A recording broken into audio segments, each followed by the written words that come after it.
welcome to the channel if you haven't been here before. My name's Carl, and welcome back if you're a returning visitor. If you haven't subscribed to the channel, I'd ask you to consider subscribing so we can help the channel grow. Right, for this video what we're going to do is a little inbox review of the Airfix Bristol Bulldog MKII in 1/48 scale. I was fairly excited about getting one of these. This is probably going to sit on my shelf for a little while until I get a bit more experience, but I wanted to get older one. They seem to be hard to get hold of these days, and I managed to get one fairly fairly cheap actually. And but getting here, as you can see, it did get quite beat up. Hopefully whatever's inside is okay. Right, anyway, the usual thing we're going to get is on the side, on the front, beautiful artwork. It really is sweet, and that looks beautiful model to build. I'm really excited about this actually. On the side you get the normal warning, the little bit there from the cartograph, and then flip it over so that you can see the schemes that are available. I need my glasses. I also need my glasses to find my glasses. Right, so according to this, there's 3 schemes. There's a Bristol Bulldog MKII, number 3 Squadron, Royal Air Force, Upper Van Wiltshire, England in 1929. There's Scheme B, the Bristol Bulldog MKII, number 3 Squadron, and number 17 Squadron, Royal Air Force, Upper Van Wiltshire, England in 1930. Then there's C, which is a Bristol Bulldog MKII, Fighter Squadron, number 1 Flying Training School, Royal Australian Air Force, Point Cook, Victoria, Australia in the 1930s. Now, I'm not sure which one I like to go for first. I think probably Scheme A is looking the one I'm sort of more interested in. But anyway, with this one, you get 2 flying hours. It's a skill level 3, which is probably why I'm going to be waiting to do this, because I don't think I'm anywhere near skill level 3. And that's basically it. Oh yeah, the kit number, if you want to like look on ScaleMates or order the kit just by the number, is A05141. Right, that's the battered and beat up box. That's what it gets when you get no postal service and you have to use stupid like courier services to get your stuff. Right, so we just lift the lid up. Inside we've got the usual thing. Lovely Airfix single bag that contains everything. So the chances are there'll be loose bits in there or maybe something damaged.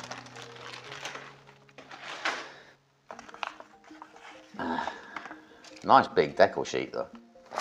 This is the first time I've seen this. Right, so it looks like there's 3 schemes according to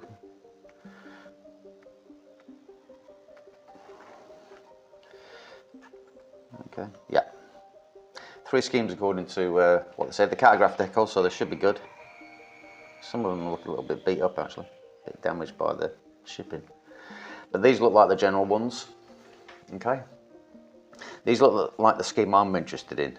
I don't know if I want to paint these on. I'm going to have to because of the numbers. It's got serial numbers on this.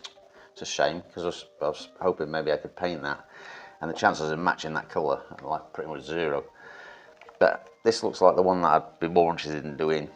Then you got the other one here with the nice squiggly line along there, and the Royal Australian Air Force one here doesn't have much in the way of extra decals, so I presume that's just mainly the aluminium colour and then a couple of decals. Pretty plain scheme. Yeah, this one does interest me. Right, one thing I want to say is that noise you keep hearing, it's not interference on the microphone. Over here there's no water supply, so we had to have a well dug, and that's the sound of the pump kicking in every now and again, just like topping up the water tank for us. It's very annoying and there's nothing I can do about it. Right, that's the decals. Sorry, I digress. I'll point it out when it kicks in again. Right then, the usual manual. I actually quite like Airfix manuals. It's an A4 size. Gives you a little bit of history about the Bristol Bulldog. I won't read it because I've got to stick my head right. Actually, I will. A gleaming silver steed to be flown by the most capable and intrepid young men Britain could call upon. The Bristol Bulldog was one of the most important British aircraft of the interwar period, when the powerful biplane fighters unquestionably ruled skies. Initially developed as a private venture by the Bristol Aeroplane Company, the Bulldog was a brainchild of accomplished aircraft designer Frank Barnwell. The man behind the success... There you go, that's the pump kicking in. The man behind the successful Bristol F-2B fighter of the Great War. It was a light, all-metal and fabric-covered fighter powered by a 440 horsepower Bristol Jupiter engine. The Bristol was armed with a pair of forward-firing Vickers 0.303 machine guns mounted on either side of the cockpit, but would ultimately never fire its guns in anger during a relatively short 7-year period serving with the Fighter Command. Although it was the most capable fighter of the day, the Bulldog was more closely associated with challenging formation flying and spectacular aerobatics, with the Royal Air Force thrilling huge crowds at air shows and pageants across the country, as they demonstrated the effectiveness of a modernising Air Force. What the Bulldog did do was to help to advance Britain's aviation industry towards the production of the sleek monoplane fighters, which would contest the war, as it highlighted the fact that the biplane designs were fast approaching their zenith.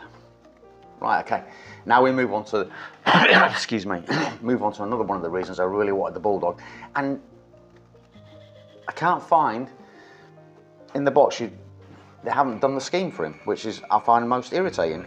Right, perhaps the most famous incident involving a Bristol Bulldog proved to be a rather unfortunate one, when an accomplished but rather headstrong RAF pilot performed unauthorised low-altitude aerobatics for a group of onlookers at a private civilian aerodrome in Berkshire, flying so low that the wingtip of his fighter struck the ground during a manoeuvre. The Bulldog cartwheeled across the airfield, inflicting catastrophic injuries to the pilot.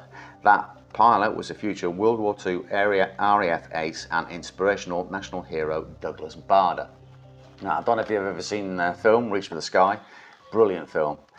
And if you don't know Douglas Bader, he lost both his legs in this crash. Well, not during the crash, actually, they had to be amputated. But he did end up losing both his legs.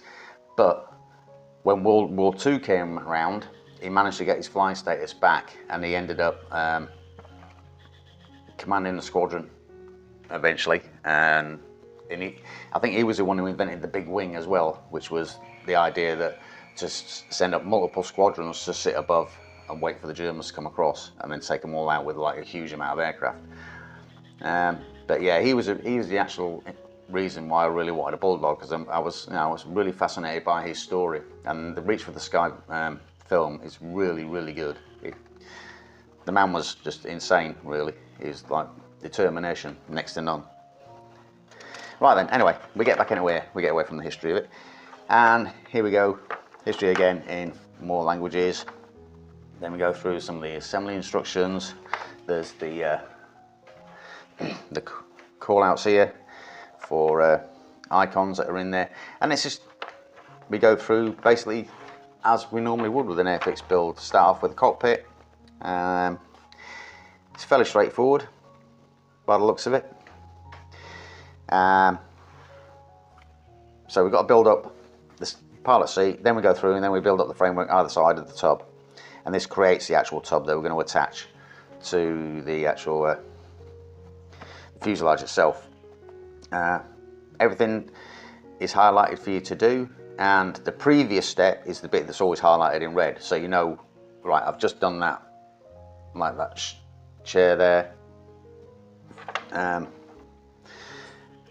we've put, what we're doing now is we're putting in the and we've also just put in the control stick, so we're going to attach all that to this. Right, so what we're doing there, we're attaching the tub to one side of the frame, then we attach the other side of the frame, then we attach the forward bulkhead, which basically is a firewall between the engine and the pilot, then the instrument panel, and we attach the guns to either side. It says at this side, or the breeches of the guns anyway, it says to attach them at this time. I'm not sure about that yet. I've got a few more videos to watch on this, but I've seen people who've held back on doing that, so I need to figure out the reasoning behind it. Then you put the tub in one side of the fuselage. And there's a cutaway bit here. Oh no, it's a paint. Yeah, first time I've seen that icon with the brush actually, funny enough. Right, move on. Two bits of fuselage go together. Yeah, then we start putting the front section together. Right, these bits here, these actually hold the radial engine in place as you're building it. And some of these, you can get issues of getting the engine in.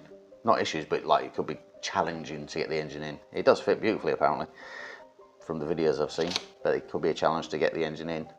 I've seen a couple of different ways that people have managed to get the radial engine in once this framework is actually on the aircraft. Anyway, so you're attaching all this and you're attaching the front half of the engine cowling. You've got to drill 2 holes here. Okay, so it's 2 little generators with propellers on that sit on the wing and generate power for the wireless radio. It was removable and is therefore not always seen fit to the aircraft, so it comes down to whether you want to do it or not. Put the 2 parts of the upper wing surface together, attach the upper wing, actually lower wing. So put 2 parts of the lower wing surface together and then attach the lower wing. Also then, you move on, attach the horizontal stabilizers. It's telling you there. Right, there's a tailpiece that goes on here, that sits above, then you put the rudder on. And then apparently you add more pieces to the front engine cowling area. You keep adding them, and then. Right, gun. Is that a gun? Actually, I'm not sure if that is. Actually, yes, it is, because there's a gun sight there. I think it's not a gun per se. I think that's the actual gun sight. What you've got is you've got the rear sight here. So this long bit is the rear sight, and then you've got the front part of the gun sight here. So it's just like on a real rifle where you look through the gun sight and you look through the rear sight and the front sight and line them up. So I think, yeah, that's your gun sight there. It's an interesting thing. And then we're adding more bits and pieces of piece. Then we add the lower wing surface. Then we add that the generator for the radio and the other generator for the radio here. Yep, setting the generators. There's quite a lot going on here. Then we're adding the struts to hold, to mount the upper wing, build the upper wing surface. Yeah, so it's just like, gluing it together, putting the ailerons in, putting the struts in, more struts, adding the lower wing to the upper wing. Alright, some more bits and pieces here. I don't know what that is. So if somebody knows what C3 is on the Bulldog, yeah, let me know please. Anyway, we're going to do wheels, do the landing gear construction. Then we go on and you start building up the radial engine. Okay, these would be nice and interesting. Okay, if you don't want the propeller to move, don't glue the spindle in the middle. Right, and then we get the radial engine together. It goes in a certain direction. Yeah, there's one of. So you put that in before you build up the cylinders that go on the radial engine. Now apparently there's a certain way you've got to do it because a certain cylinder sits on at the top.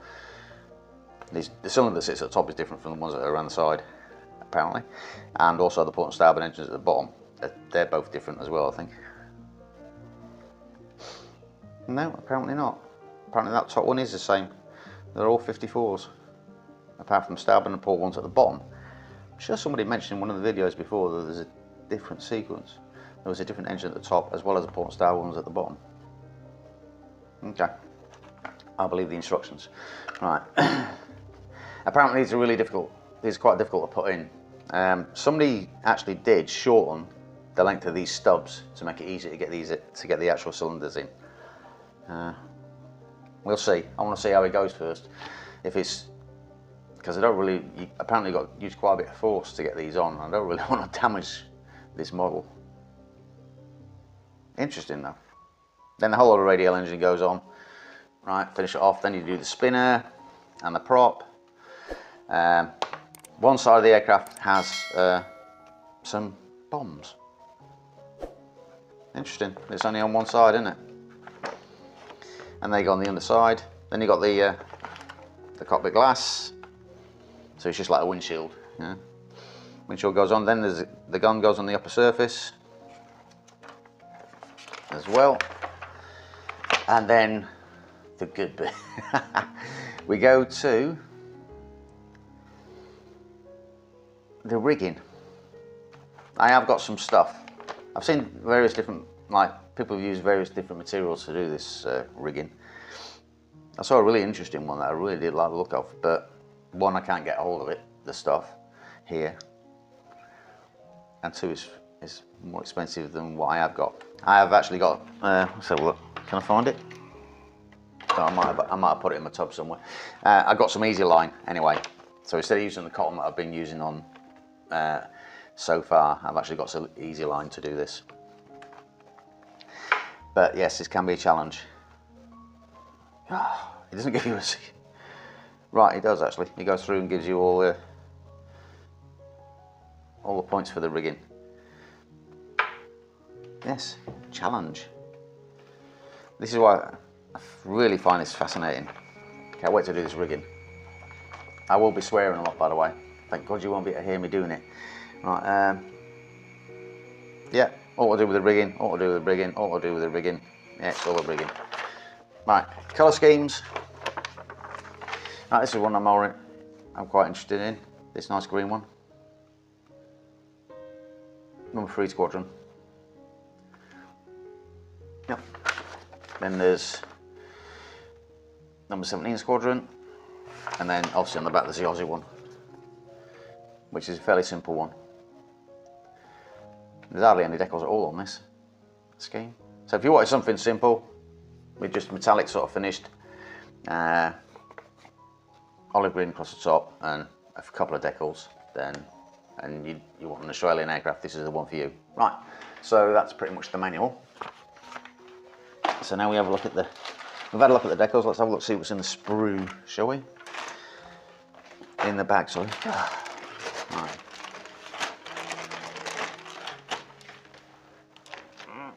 Oh, I'll put my stuff away because I'm painting there. I'm still working on the Fokker Wolf at the moment. We're getting there bit by bit, guys. The Fokker Wolf's coming along, albeit slowly because of the terrible fit. I've made a lot of mistakes with that aircraft as well, which will hold me in good stead for the future to learn not to do it again. Right. So what we've got here, we've got the glass. We will have a quick peek at that later. There shouldn't be a lot in there actually, because it's not like full cockpit, is it? It's just as you can see, there's just the windscreen, yeah, and a few lighting bits. All right, so you can sit there for now. Now we've got the sprues. Sprue A, I like the way they do this now. Sprue A, sprue D, sprue E, excuse me, sprue C, and I presume sprue B. At least the sprues are easier to identify these days, guys. And also everything was still attached by the looks of things. Right, so sprue A by the looks of it is nice. Fuselage. There's the sides of the cockpit tub. Apparently, somebody's recommending us painting these before you assemble it, because this trim wheel is difficult to access once you've put it together. Well, listen, love the detail on it. See, this is another reason why I wanted 148s, and apparently the newer toolings are a lot better than the old stuff. So you've got the big propeller there, exhaust by the looks of it. I think that's a firewall. The framework there, radial engine parts. This is part of the tail, isn't it? If I remember rightly. And there's your bomb rack there. So, but I do like the detail on it. There shouldn't be much detail on the inside, I wouldn't have thought, because you just can't see through that cockpit.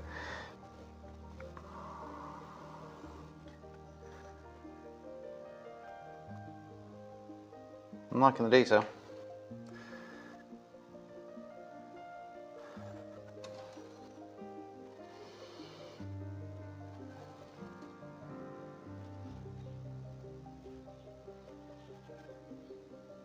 Yeah, I'm just trying to see if there's any really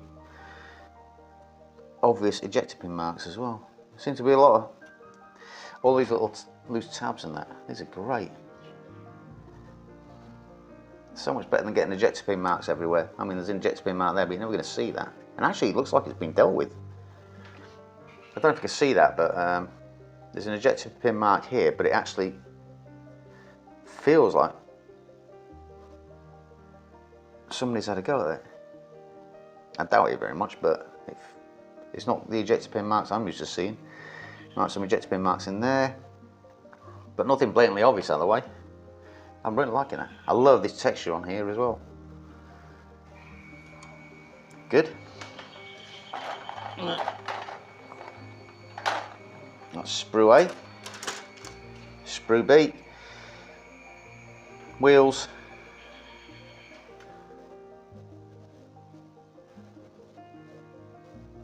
so this looks like the upper wing assembly. Looking at the dihedral on that, and also I presume these are the elevators. So a single piece elevator, which fits on a two-piece wing.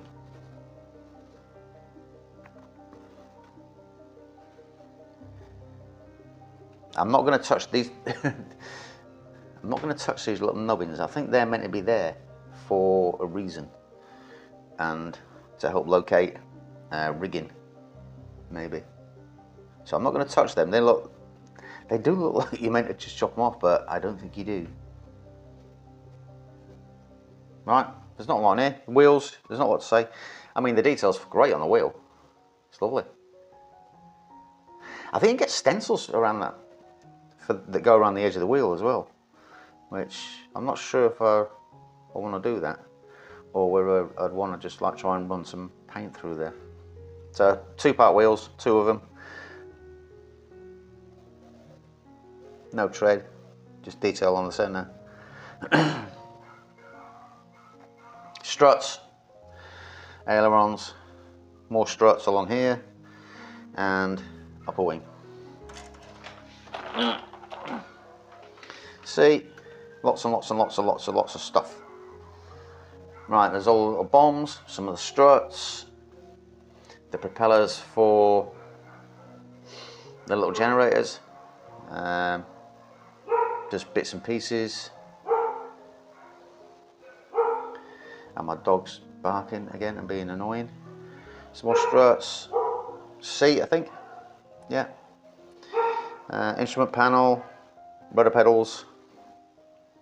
Okay, so we've got some bombs, we've got some bits, some of the bits that go around the engine cowling. Gun barrels, breech. Oh no, that's the upper gun. Yeah, I think that's the upper gun. And I think these are the breeches for their like side guns. Right, cool. Yeah, detail's pretty neat. And there's the bombs here also. Yeah, all looking pretty good so far. Oh, now this might be the upper wing. I might have got the wings the wrong way around. I think I may have did, actually.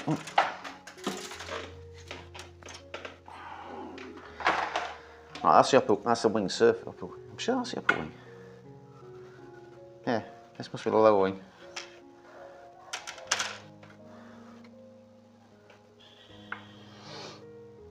Final sprue, sprue E, engine basically, and yeah, the front cowl, rudder, and the cylinders. Right, these are all. I think these are all 2-part cylinders.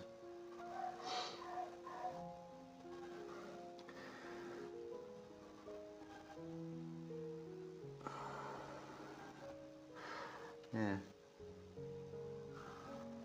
1, 2, 3, 4, 5, 6, 7. Huh.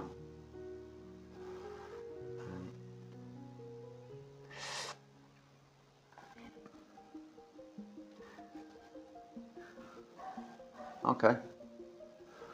I mean, this is obviously screaming out for a little bit of scratch building as well, but I'm not there yet. Mind you, when it comes to building this, I might well be. I like the detail though.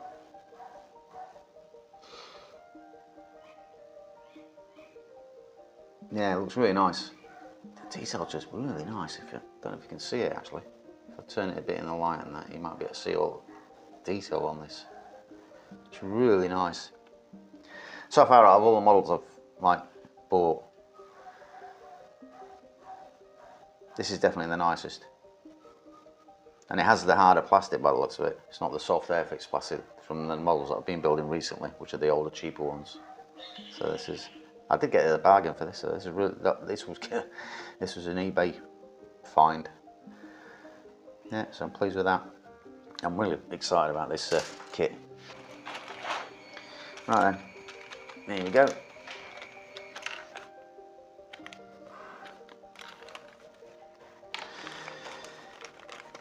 Right then,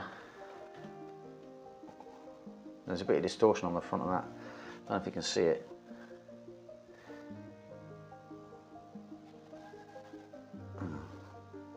There's like texture on the...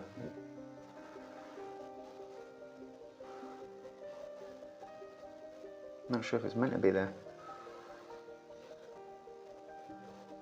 Yeah, the front of that the cockpit glass looks like it's got texture on it. I don't know if it's meant to be there. I'm sure these things didn't have wipers. Excuse me. So obviously there's a bit of glass there. I'll figure out what these bits of glass are for when I look through the instructions again.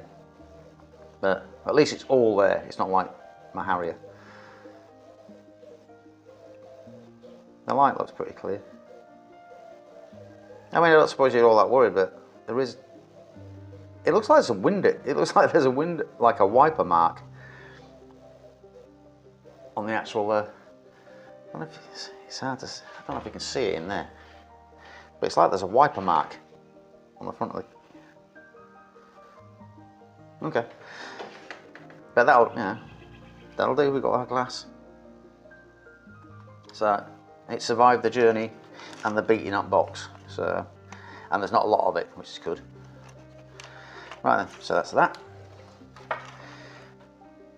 I put my thing away before I stab myself, like I did in the last video. So that's the glass. Let's get the manual back out again so I can... Oh, actually, the decal sheet is way bigger this time. I'll just stuff it in the manual anyway. So, there we have it, guys. Keep a good lookout for one of these. If you fancy something different, but in maybe to learn how to do some rigging, or at least do some rigging, and you can find a deal. It's a really nice model. I'm really pleased that I managed to get this. So this is one for the future for me.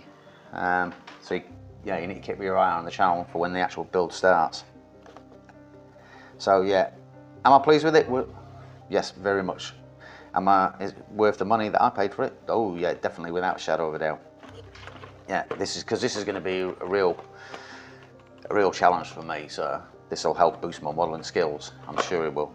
I'm watching lots of videos about how people have done them. I'm really outwitching how I go to it, but yeah, at the moment I know I'm not ready to actually build this just yet. So I've got a few other models I want to try and get under my belt before I try this, because I really want to make a good job of this, because it's such a fantastic looking aircraft, and it's such a historical aircraft. You know, with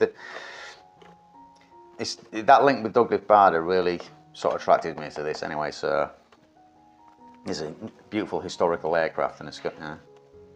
I'm really pleased that I managed to get hold of one for later on.